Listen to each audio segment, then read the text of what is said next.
Согласитесь, нечасто зимой можно увидеть цветущие растения. Но такие растения есть. Да, их немного, но тем не менее они есть. А это значит, что нужно искать их для того, чтобы посадить у себя в саду. Вот в такой серый, хмурый, пасмурный день, когда то дождь, то снежок пролетает, иметь вот такое яркое пятно в саду, я думаю, будет совсем не лишним. Когда-то я вам показывал это растение. Называется оно жасмин голоцветковый. Правда, я показывал такой малюсенький саженец, и, в общем-то, немногим было понятно, что же из него будет в конце концов. А вот сейчас я имею возможность показать вам его во всей красе. Давайте вспомним, чем же жасмин голоцветковый так интересен для нас может быть. Чем он может быть интересен в нашем саду? Ну, во-первых, это растение как бы вечно зеленое. Почему я говорю как бы? Дело в том, что листочков сейчас еще нет. Но вот эти зеленые прутья побегов, которые поднимаются, а потом не спадают, в своей массе создают такое довольно яркое, светлое, зеленое пятно. Во-вторых, конечно, цветение. Но тут имейте в виду такую вещь. В разном климате, в разных регионах цвести он будет в разное время. Вот здесь, в Германии, он зацвел приблизительно 20 декабря. И цвести будет месяц, до конца января. В условиях юга Украины немножко в другое время. Зацветает он приблизительно в конце февраля и цветет примерно до конца марта. Обязательно это учитывайте. Следующий интересный для нас момент. Жасмин голоцветковый растение совершенно неприхотливое. Он может расти на почве любого типа. У меня в Запорожье он рос на бедной песчаной почве. Здесь он растет на бедной глинистой почве вперемешку с камнями. У себя в Запорожье, я его выращиваю уже несколько лет, я его в последнее время практически не поливал. Он вполне довольствовался теми осадками, которые выпадают нам с неба. Здесь же, наоборот, его часто и регулярно и постоянно заливают дожди. И тем не менее, растет он отлично. Но дам один совет. Для того, чтобы он стал вот таким неприхотливый, помогите ему. Первый год, первые 2 года, может быть, создайте ему хорошие условия. Посадите его в ямку, куда вы добавили компост. Регулярно его поливайте. Можете даже удобрить немножко, для того, чтобы он быстрее разрастался. И через пару лет, когда он приживется, это действительно станет совершенно неприхотливое растение. Сажать его можно на солнечное место, он себя лучше будет чувствовать, но можно, как и здесь. Здесь он находится фактически в полутени. Прямое солнце попадает, если на него буквально пару часов. Ну, в летний день буквально пару часов прямое солнце попадает. Он засухоустойчив, и в то же время он хорошо переносит вот такие регулярные, ежедневные фактически затопления водой. Еще один важный и нужный момент для нас. Дело в том, что жасмин голоцветковый очень легко и просто размножается. Буквально каждый побег, каждая вот такая веточка, соприкасаясь с землей, быстро начинает образовывать корешки. Поэтому, если вы хотите его размножать, чтобы делать это контролированно, такой побег возле земли просто к земле прижимаете камешком каким-то. Если будете это место периодически увлажнять, процесс пойдет еще лучше, еще быстрее. Через 2-3 месяца у вас будет готовый саженец. Вам достаточно будет его откопать, отрезать от материнского растения и посадить в контейнер. И потом отправить на реализацию куда-то. И вот из этого свойства быстро укореняться, быстро укоренять побеги, собственно говоря, и возникают варианты его использования у себя в саду. Первый вариант — это, конечно, использование как почвопокровное растение.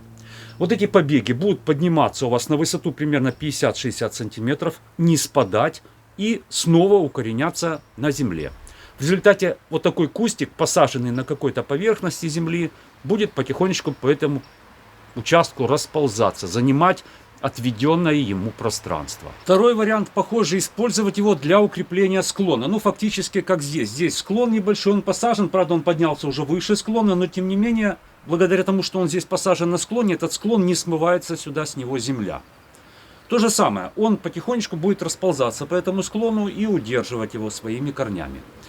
Еще один вариант можно использовать как изгородь живая, но у него нет присосок каких-то, у него нет усиков, как у винограда, например, триостренного. Поэтому ему нужно создать какую-то опору. Я у себя в Запорожье вбил колышки металлические, натянул на них металлическую вот эту сварочную сетку. И вот эти прутики потом просто в эту сетку заплетаю, потихонечку они там разрастаются и начинают уже держаться. То есть получилась такая живая изгородь. В принципе, можно выращивать его на штамбе. Штамп поднимайте на нужную высоту, и с этой нужной высоты вот эти зеленые побеги будут не спадать. Будет смотреться очень красиво. Можно посадить сверху подпорной стенки. чтобы опять же эти побеги на эту подпорную стенку сверху как бы свисали. Ну и последний вариант, его вполне можно выращивать как контейнерное растение. Теперь, что же нужно сделать для того, чтобы он так обильно цвел? Я имею в виду, как его правильно обрезать. Ну, я надеюсь, что вам понятно, что если он цветет зимой, то цвести он может только на тех побегах, которые выросли в прошедшем сезоне. Вот они, молодые прошлогодние побеги. Значит, нам нужно их обрезать так, чтобы этих побегов выросло в будущем сезоне как можно больше. Вот сейчас он отцветет. И после этого цветения можно обрезать. Фактически я его здесь на самом деле обрезаю 2 раза в год. Вот где-то в начале сезона и потом где-то уже в конце сезона. Почему я так делаю? Ну, здесь, видите, он стриженный, он образует как бы такую ровную более-менее стенку. Поэтому все те побеги, которые вылазят за границы, более длинные, какие-то торчащие, лохматые, вот я их машинкой аккуратно срезаю.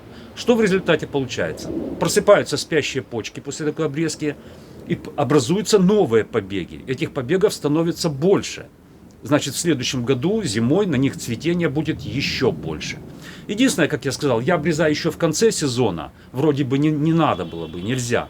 Но на самом деле этих побегов так много образуется, что даже после такой неправильной обрезки все равно он цветет очень хорошо. Но я такую обрезку делаю только для того, чтобы была аккуратная форма и не выглядел он лохматым сильно. Конечно, вы должны понимать, что постепенно, с годами, вот эти красивые зеленого цвета побеги стареют. Они отдревесневают, они становятся толстыми, коричневыми, не очень красивыми. Вот специально с такого ракурса вам показываю, чтобы вы видели. Вот там старые побеги. Поэтому жасмин голоцветковый периодически стоит омолаживать. Срезаете старые побеги, а молодым, наоборот, даете простор, чтобы они росли и разрастались. И чтобы вот этот куст смотрелся, таким красивым пятном. Эти зеленые прутья, а зимой вот это вот лимонно-желтое цветение. Ну и, наверное, последний вопрос, который интересует многих. А какая зимостойкость у жасмина голоцветкового? Какие морозы он выдерживает? Можно ли вообще его в Украине выращивать? Можно. Официально заявлено, что он выносит понижение температуры до минус 15 градусов. Я у себя в Запорожье его выращиваю уже несколько лет. Вполне нормально, без потерь, безо всяких укрытий. Прекрасно зимует. Я своими глазами видел жасмин голоцветковый в Киеве выращивает.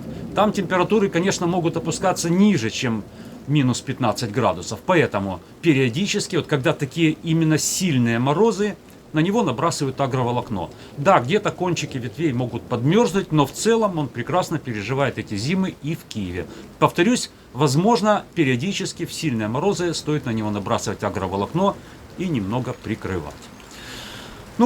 Все, что я хотел вам напомнить про это великолепное растение, и очень рекомендую искать его саженцы. К сожалению, их мало предлагают.